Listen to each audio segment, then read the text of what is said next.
Oi pessoal, tudo bem? Vamos continuar lendo Chico Xavier, escrevendo aqui, ou Humberto de Campos, escrevendo através de Chico Xavier, A Boa Nova. Esse livro que eu li, que é o segundo mais especial para Chico Xavier, o segundo preferido dele. Esse então seria depois de Paulo Estevão. Paulo Estevão faz parte daqueles que são conhecidos como os romances de Emmanuel, porque foram ditados por Emmanuel. E Paulo Estevão eu fiz a série que conta a história de Paulo de Tarso, uma história lindíssima, verídica, e eu deixo aqui para você, se você quiser olhar, vale a pena. E por isso eu pretendo estar fazendo os outros livros da série Romances de Emmanuel, mas eu quebrei essa série aqui para fazer esse Boa Nova, porque Chico disse que era o segundo preferido dele, então eu fiquei super curiosa para saber por quê. E agora nós já vimos aí nos primeiros capítulos que realmente são assim gotas de sabedoria passadas pelo próprio Jesus Cristo. Ali antes começou mesmo Humberto de Campos contando ali, antes dele chegar, no início, quando ele era criança ali com João Batista, depois quando ele saiu ali pescando os discípulos, e depois ali nós vimos aqui quando ele teve aquela conversa ali com os filhos de Zebedeu, mostrando para eles como é que é a mãe deles que pensou que o reino de Jesus Cristo fosse um reino como o da terra, e ela queria um lugar especial para os filhos dela, de cada lado dele, e ele disse, precisa ver se eles vão aceitar beber da minha taça. E ele explicou então o que era o reino de Deus ali para Zebedeu quando ele veio, então quando Salomé voltou, e ele veio ele próprio conversar com Jesus Cristo. E os dois últimos episódios que nós fizemos, então, foram fidelidade a Deus, quando então Jesus Cristo conversou ali com os apóstolos, que depois dele ter passado, dele ter explicado todas as dificuldades que com certeza eles encontrariam pela frente, porque eles iriam estar mostrando coisas totalmente antagônicas àquilo que eles acostumavam ter como certo, que era a lei mosaica, que se falava do olho por olho, dente por dente, não sabia nada de fraternidade, de amor fraternal. Então ele não veio, como ele diz no livro Paulo Estevão, não veio substituir a lei, mas veio complementar.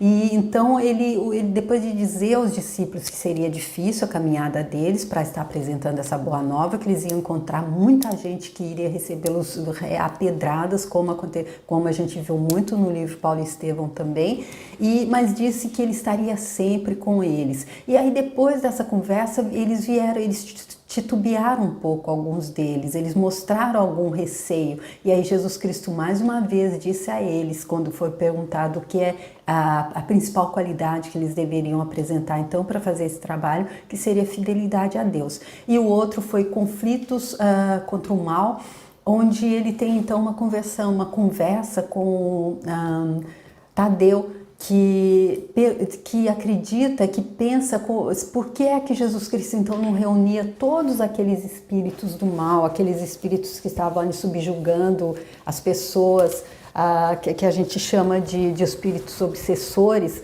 por que é que ele não reunia todos e já doutrinava tudo e mandava logo para o reino de Deus? Aí Jesus Cristo explicou a ele que tudo tem seu tempo, que o trabalho de Deus, a gente não deve estar querendo se meter no trabalho de Deus ao invés de fazer o nosso. E ele disse então que Deus faria o trabalho dele no tempo dele, que ele não poderia fazer isso, pois o Pai me envia e me esclarece que a cada dia basta o meu trabalho. Nunca reuni o colégio dos meus companheiros para provocar as manifestações dos que se comprazem na treva.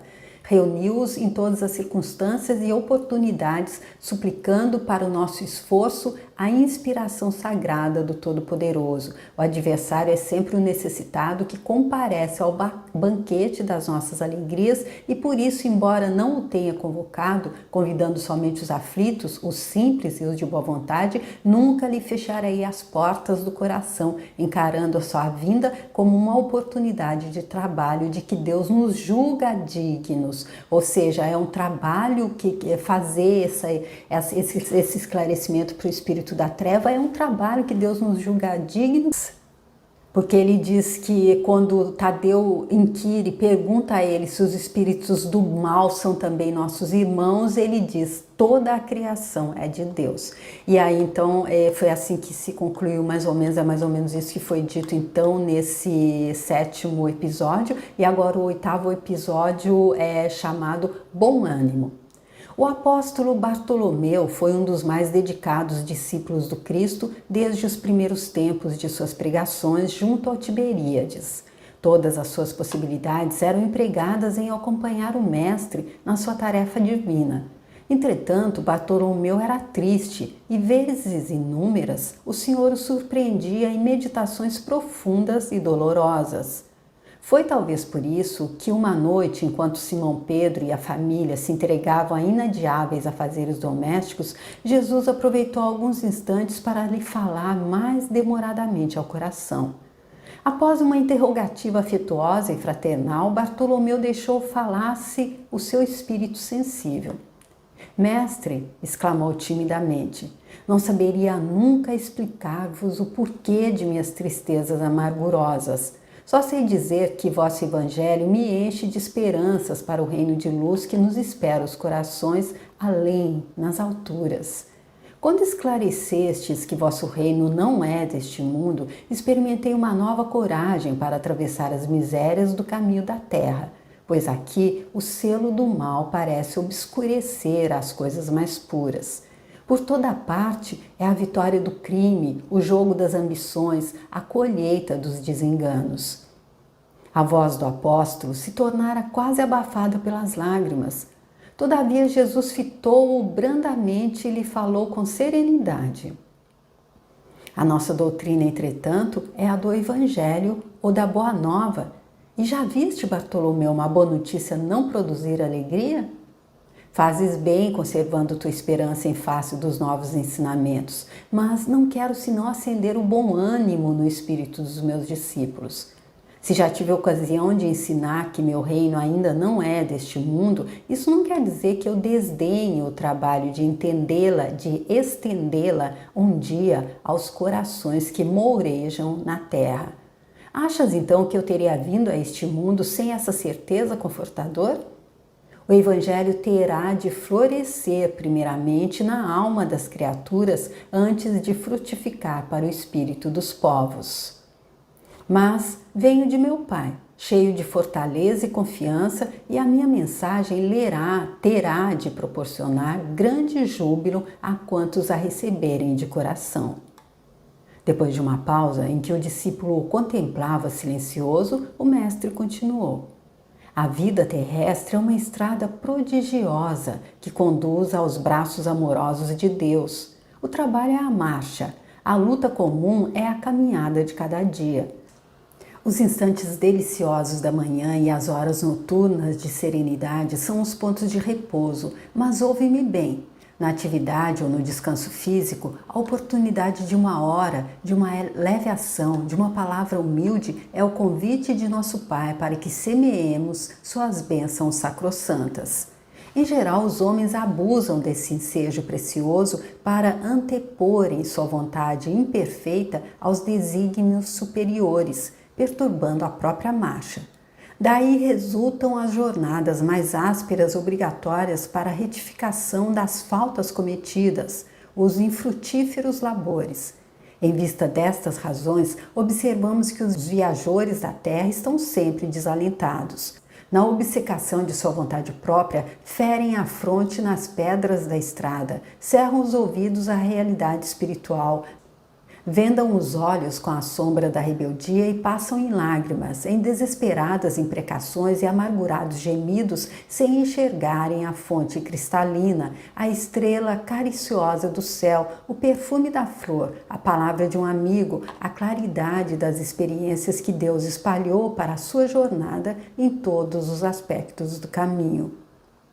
Houve um pequeno intervalo nas considerações afetuosas, depois do que, sem mesmo perceber inteiramente o alcance de suas palavras, Bartolomeu interrogou. Mestre, os vossos esclarecimentos dissipam os meus pesares, mas o Evangelho exige de nós a fortaleza permanente? A verdade não exige, transforma. O Evangelho não poderia reclamar estados especiais de seus discípulos, porém é preciso considerar que a alegria, a coragem e a esperança devem ser traços constantes de suas atividades em cada dia. Por que nos firmemos no pesadelo de uma hora se conhecemos a realidade gloriosa da eternidade com nosso Pai? E quando os negócios do mundo não são adversos? E quando tudo parece luta contra nós? Perguntou o pescador de olhar inquieto. Jesus, todavia, como se percebesse inteiramente a finalidade de suas perguntas, esclareceu com bondade. Qual o melhor negócio do mundo, Bartolomeu? Será a aventura que se efetua a peso de ouro, muitas vezes amordaçando-se o coração e a consciência para aumentar as preocupações da vida material, ou a iluminação definitiva da alma para Deus, que se realiza tão só pela boa vontade do homem que deseja marchar para o amor dele por entre as luzes do caminho? Não será a diversidade nos negócios do mundo um convite amigo para a criatura semear com mais amor? Um apelo indireto que a arranque as ilusões da terra para as verdades do reino de Deus? Bartolomeu guardou aquela resposta no coração, não todavia sem experimentar certa estranheza. E logo, lembrando-se de que sua genitora partira havia pouco tempo para a sombra do túmulo, interpelou ainda ansioso. Mestre, e não será justificável a tristeza quando perdemos um ente amado? Mas quem está perdido se Deus é o Pai de todos nós? Se os que estão sepultados no lodo dos crimes hão de vislumbrar um dia a alvorada da redenção, por que lamentarmos em desespero o amigo que partiu ao chamado do Todo-Poderoso? A morte do corpo abre as portas de um mundo novo para a alma. Ninguém fica verdadeiramente órfão sobre a terra, como nenhum ser está abandonado, porque tudo é de Deus e todos somos seus filhos. Eis porque todo discípulo do Evangelho tem de ser um semeador de paz e de alegria. Jesus entrou em silêncio, como se houvera terminado sua exposição judiciosa e serena. E, pois que a hora já ia adiantada, Bartolomeu se despediu. O olhar do mestre oferecia ao seu, naquela noite, uma luz mais doce e mais brilhante. Suas mãos lhe tocaram os ombros levemente, deixando-lhe uma sensação salutar e desconhecida. Embora nascido em Caná da Galileia, Bartolomeu residia então em Dalmanuta, para onde se dirigiu, meditando gravemente nas lições que havia recebido. A noite pareceu-lhe formosa como nunca. No alto as estrelas se lhe afiguravam as luzes gloriosas do palácio de judeus à espera das suas criaturas com hinos de alegria. As águas de Genezaré aos seus olhos estavam mais plácidas e felizes. Os ventos brandos lhe sussurravam ao entendimento cariciosas inspirações como um correio delicado que chegasse do céu. Bartolomeu começou a recordar as razões de suas tristezas intraduzíveis, mas com surpresa não mais as encontrou no campo do coração. Lembrava-se de haver perdido a afetuosa genitora. Refletiu, porém, com mais amplitude quanto aos desígnios da providência divina. Deus não lhe era pai e mãe nos céus? Recordou os contratempos da vida e ponderou que seus irmãos pelo sangue o aborreciam e caluniavam. Entretanto, Jesus não lhe era um irmão generoso e sincero? Passou em revista os insucessos materiais, contudo, que eram suas pescarias ou a avareza dos negociantes de Betsaída e de Cafarnaum comparados à luz do reino de Deus que ele trabalhava por edificar no coração. Chegou à casa pela madrugada. Ao longe, os primeiros clarões do sol lhe pareciam mensageiros do conforto celestial. O canto das aves ecoava em seu espírito como notas harmoniosas de profunda alegria. O próprio mugido dos bois apresentava nova tonalidade aos seus ouvidos. Sua alma estava agora clara, o coração aliviado e feliz. Ao ranger os gonzos da porta, seus irmãos dirigiram-lhe impropérios, acusando-o de mau filho, de vagabundo e traidor da lei. Bartolomeu, porém, recordou o Evangelho e sentiu que só ele tinha bastante alegria para dar a seus irmãos. Em vez de reagir asperamente, como de outras vezes, sorriu-lhes com bondade das explicações amigas. Sorriu-lhes com a bondade das explicações amigas. Seu velho pai o acusou, igualmente escorraçando-o. O apóstolo, no entanto, achou natural. Seu pai não conhecia Jesus e ele o conhecia.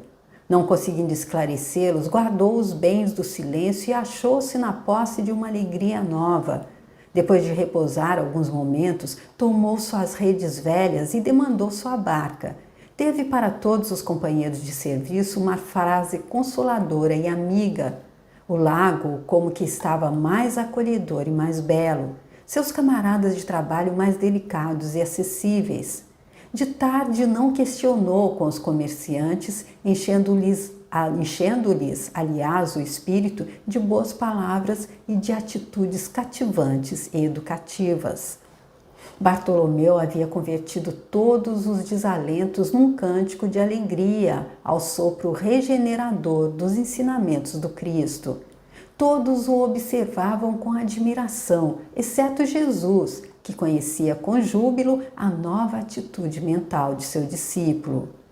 No sábado seguinte, o mestre demandou às margens do lago, cercado de seus numerosos seguidores. Ali aglomeravam-se homens e mulheres do povo, judeus e funcionários de Antipas, a par de grande número de soldados romanos. Jesus começou a pregar a Boa Nova e, a certa altura, contou, conforme a narrativa de Mateus, que o reino dos céus é semelhante a um tesouro que, oculto num campo, foi achado e escondido por um homem que, movido de gozo, vendeu tudo o que possuía e comprou aquele campo. Nesse instante, o olhar do mestre pousou sobre Bartolomeu, que o contemplava, embevecido. A luz branda de seus olhos generosos penetrou fundo no íntimo do apóstolo, pela ternura que evidenciava, e o pescador humilde compreendeu a delicada alusão do ensinamento, experimentando a alma leve e satisfeita, depois de haver alijado todas as vaidades de que ainda se não desfizera, para adquirir o tesouro divino no campo infinito da vida. Enviando a Jesus um olhar de amor e reconhecimento, Bartolomeu limpou uma lágrima. Era a primeira vez que chorava de alegria. O pescador de Dalmanuta aderira para sempre aos eternos júbilos do Evangelho do Reino.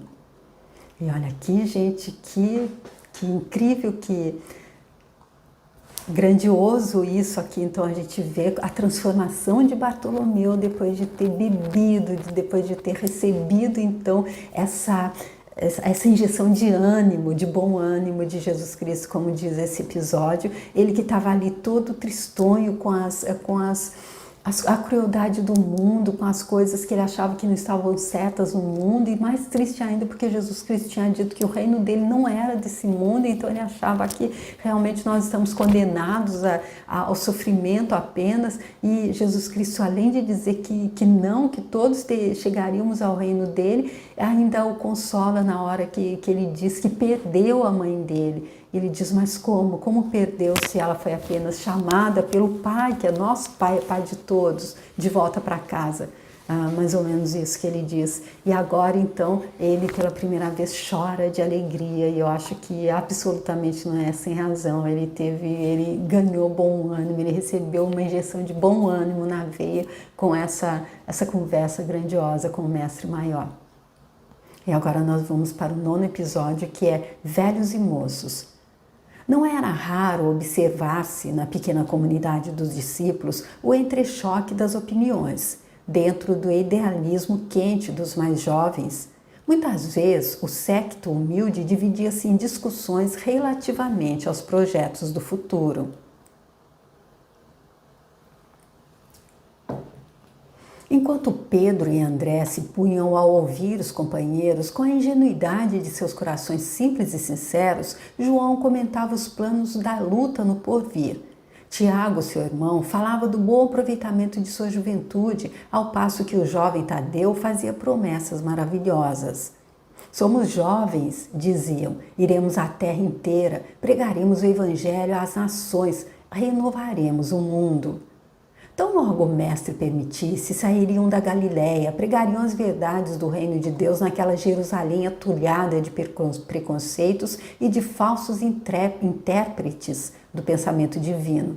Sentiam-se fortes e bem dispostos, respiravam a longos haustos e supunham-se os únicos discípulos habilitados a traduzir com fidelidade os novos ensinamentos. Por longas horas questionavam acerca de possibilidades, apresentavam suas vantagens, debatiam seus projetos imensos e pensavam consigo: que poderia realizar Simão Pedro, chefe de família e encarcerado nos seus pequeninos deveres? Mateus não estava igualmente enlaçado por inadiáveis obrigações de cada dia? André e o irmão os escutavam despreocupados para meditarem apenas quanto às lições do Messias. Entretanto, Simão, mais tarde, chamado o Zelote, antigo pescador do lago, acompanhava semelhantes conversações sentindo-se humilhado. Algo mais velho que os companheiros, suas energias, a seu ver, já não se coadunavam com os serviços do Evangelho do Reino. Ouvindo as palavras fortes da juventude dos filhos de Zebedeu, perguntava a si mesmo o que seria de seu esforço singelo junto de Jesus. Começava a sentir mais fortemente o declínio das forças da vida. Suas energias pareciam descer de uma grande montanha, embora o espírito se lhe conservasse firme e vigilante no ritmo da vida. Deixando-se, porém, impressionar vivamente, procurou entender-se com o mestre, buscando eximir-se das dúvidas que lhe roíam o coração. Depois de expor seus receios e vacilações, observou que Jesus o fitava sem surpresa, como se tivesse pleno conhecimento de suas emoções. Simão, disse o mestre com desvelado carinho, poderíamos acaso perguntar a idade de nosso pai? E se fôssemos contar o tempo na ampulheta das inquietações humanas, quem seria o mais velho de todos nós? A vida, na sua expressão terrestre, é como uma árvore grandiosa. A infância é a sua ramagem verdejante. A mocidade se constitui de suas flores perfumadas e formosas. A velhice é o fruto da experiência e da sabedoria. Há ramagens que morrem depois do primeiro beijo do sol e flores que caem ao primeiro sopro da primavera. O fruto, porém, é sempre uma bênção do Todo-Poderoso. A ramagem é a esperança, a flor uma promessa, o fruto é a realização. Só ele contém o doce mistério da vida, cuja fonte se perde no infinito da divindade. Ao passo que o discípulo lhe meditava os conceitos com sincera admiração, Jesus prosseguia esclarecendo. Esta imagem pode ser também a da vida do Espírito na sua radiosa eternidade, apenas com a diferença de que aí as ramagens e as flores não morrem nunca, marchando sempre para o fruto da edificação. Em face da grandeza espiritual da vida, a existência humana é uma hora de aprendizado no caminho infinito do tempo. Essa hora minúscula encerra o que existe no todo. É por isso que aí vemos, por vezes, jovens que falam com uma experiência milenária e velhos sem reflexão e sem esperança. Então, senhor, de qualquer modo a velhice é a meta do espírito? Perguntou o discípulo emocionado. Não a velhice enferma e amargurada que se conhece na terra, mas a da experiência que edifica o amor e a sabedoria. Ainda aqui devemos recordar o símbolo da árvore para reconhecer que o fruto é perfeito, é a frescura da ramagem e a beleza da flor, encerrando o conteúdo divino do mel e da semente. Percebendo que o mestre estendera seus conceitos em amplas imagens simbológicas, o apóstolo voltou a retrair-se em seu caso particular e obtemperou. A verdade, senhor, é que me sinto depauperado e envelhecido, temendo não resistir aos esforços a que se abriga minha alma na semeadura da vossa doutrina santa. Mas escuta, Simão, redarguiu-lhe Jesus com serenidade enérgica. Acha que os moços de amanhã poderão fazer alguma coisa sem os trabalhos dos que agora estão envelhecendo? Poderia a árvore viver sem a raiz, a alma sem Deus? Lembra-te da tua parte de esforço e não te preocupeis com a obra que pertence ao Todo-Poderoso. Sobretudo, não ouvides que nossa tarefa para a dignidade perfeita de nossas almas deve ser intransponível. João também será velho e os cabelos brancos de sua fronte contarão profundas experiências. Não te magoe a palestra dos jovens da terra. A flor no mundo pode ser o princípio do fruto, mas pode também enfeitar o cortejo das ilusões. Quando te cerque o burburinho da mocidade, ama os jovens que revelem trabalho e reflexão. Entretanto, não deixes de sorrir igualmente para os levianos e inconstantes. São crianças que pedem cuidado, abelhas que ainda não sabem fazer mel. Perdoa-lhes os entusiasmos sem rumo, como se devem esquecer os impulsos de um menino na inconsciência de seus primeiros dias de vida. Esclarece-os, Simão, e não penses que outro homem pudesse efetuar, no conjunto da obra divina, o esforço que te compete. Vai e tem bom ânimo. Um velho sem esperança em Deus é um irmão triste da noite, mas eu venho trazer ao mundo as claridades de um dia perene. Dando Jesus por terminado o esclarecimento, Simão, o zelota, se retirou satisfeito, como se houvesse recebido no coração uma energia nova.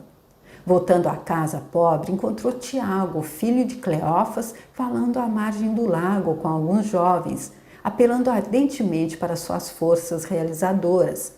Avistando o velho companheiro, o apóstolo mais novo não o ofendeu, porém fez uma pequena ilusão à sua idade para destacar as palavras de sua exortação aos companheiros pescadores.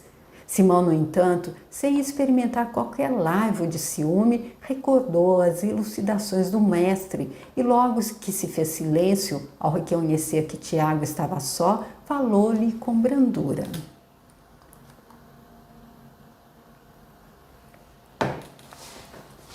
Tiago, meu irmão, será que o Espírito tem idade?